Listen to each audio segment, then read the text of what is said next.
13ರಲ್ಲಿ ಉತ್ಖನನ ನಡೆಯುತ್ತಾ ನಡೆಯಲ್ವಾ ಅನ್ನೋದು ಪ್ರಶ್ನೆ. ಸ್ಪಾಟ್ 13ರ ಶೋಧಕ್ಕೆ GPR ಅನ್ನು ಬಳಸುತ್ತಾ SIT.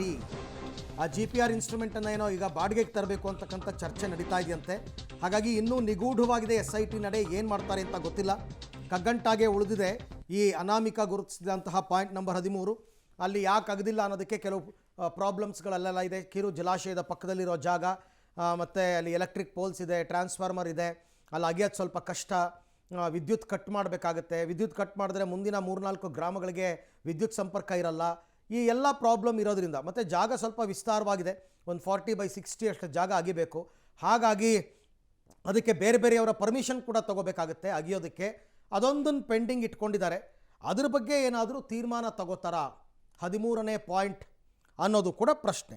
ಈ ಬಗ್ಗೆ ಮತ್ತಷ್ಟು ಮಾಹಿತಿ ನನ್ನ ಕೊಲ್ಲಿಗ್ ದೀಪಕ್ ಅವರಿಂದ ಪಡ್ಕೊಳ್ಳೋಣ. ದೀಪಕ್, ಈಗ ಸುಕ್ಪಾಲ್ ಓಕೆ, ಸುಕ್ಪಾಲ್ ನನ್ನ ಜೊತೆ ಜಾಯ್ನ್ ಆಗಿದ್ದಾರೆ. ಸುಕ್ಪಾಲ್, ಈಗ ಪಾಯಿಂಟ್ ನಂಬರ್ 13 ಅದು ಕಗ್ಗಂಟಾಗೆ ಉಳಿದಿದೆ. ಅದನ್ನು ಉತ್ಖನನ ಮಾಡ್ತಾರಾ, ಮಾಡಲ್ವಾ? ಮಾಡೋದಾದರೆ ಯಾವಾಗ ಮಾಡ್ತಾರೆ? ಈ GPR ತರೋದು ಯಾವಾಗ? ಇದಕ್ಕೆ ಸಂಬಂಧಪಟ್ಟಂತೆ ಏನಾದರೂ ಸ್ಪಷ್ಟನೆ ಸಿಕ್ಕಿದೆಯಾ SIT ವತಿಯಿಂದ ಅಂತ? ಅರವಿಂದ್, ಈಗ SITಗೆ ದೊಡ್ಡ ಕಗ್ಗಂಟಾಗಿರುವಂಥದ್ದು ಈ 13ನೇ ಪಾಯಿಂಟ್.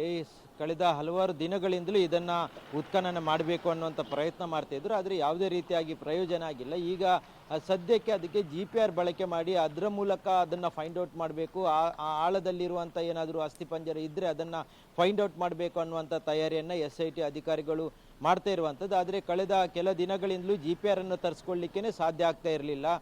ಹೀಗಾಗಿ ಇನ್ನೂ 1-2 ದಿನಗಳ ಕಾಲ ಆ ಒಂದು ಪ್ರಾಸೆಸ್ ಆಗುತ್ತೆ. ಆ GPR ಅನ್ನು ತರಿಸ್ಕೊಳ್ಳುವಂಥದ್ದು, ಅದನ್ನು ಬಾಡಿಗೆಗೆ ತರಿಸ್ಕೊಳ್ಳಿಕ್ಕೆ, ಖಾಸಗಿಯವರಿಂದ ಬಾಡಿಗೆ ತರಿಸ್ಕೊಳ್ಳಿಕ್ಕೆ SIT ಅಧಿಕಾರಿಗಳು ತೀರ್ಮಾನ ಮಾಡಿದ್ದಾರೆ. ಹಾಗಾಗಿ 13ನೇ ಪಾಯಿಂಟ್ ಏನಿದೆ, ಆ 13ನೇ ಪಾಯಿಂಟಿಗೆ ಇನ್ನೊಂದು 2 ದಿನಗಳ ಬಳಿಕ ಈ GPR ಬರುತ್ತೆ. ಆ GPRನ ಮೂಲಕ ಆ ಒಂದು ಸ್ಥಳ ಏನಿದೆ ಅದನ್ನು, ಆ ಸ್ಥಳದಲ್ಲಿ ಸಂಪೂರ್ಣವಾಗಿ ಶೋಧ ಕಾರ್ಯ ಮಾಡುವಂಥ ಕೆಲಸಗಳನ್ನು ಮಾಡ್ತಾರೆ.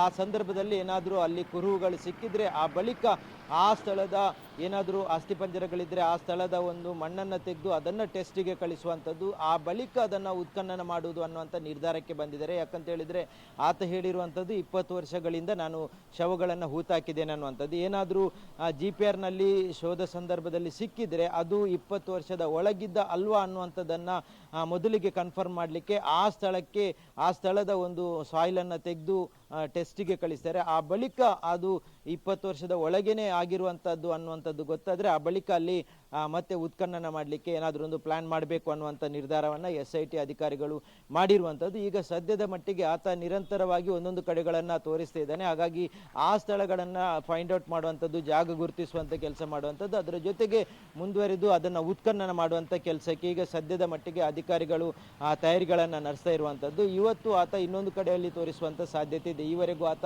ಗುರುತಿಸಿರುವಂಥ ಎಲ್ಲ ಕಡೆಗಳಲ್ಲೂ ಉತ್ಖನನ ಕೆಲಸವನ್ನು ಮಾಡಿ ಮುಗಿಸಲಾಗಿದೆ. ಈಗ ಇನ್ನು ಉಳಿದಿರುವಂಥದ್ದು ಆತ ಒಟ್ಟು 30 ಸ್ಪಾಟ್ಗಳಿದೆ ಅನ್ನುವಂಥದ್ದನ್ನು ಹೇಳ್ಕೊಂಡಿದ್ದಾನೆ. ಹಾಗಾಗಿ ಆತ ಎಲ್ಲೆಲ್ಲ ತೋರಿಸ್ತಾನೆ ಅಲ್ಲೆಲ್ಲವೂ ಹೋಗಿ ಉತ್ಖನನ ಮಾಡುವಂಥದ್ದು, ಸ್ಥಳ ಗುರುತಿಸುವಂಥ ಕೆಲಸ ಮಾಡುವಂಥದ್ದನ್ನು SIT ಅಧಿಕಾರಿಗಳು ಇವತ್ತು ಮುಂದುವರಿಸ್ತಾರೆ. ಅರವಿಂದ್, ಹಾಗೆ ಸಂಪರ್ಕದಲ್ಲಿರಿ ಸುಕ್ಪಾಲ್, ನಿಮ್ಮ ಜೊತೆ ನಾನು ಮತ್ತೆ ಮಾತಾಡ್ತೀನಿ.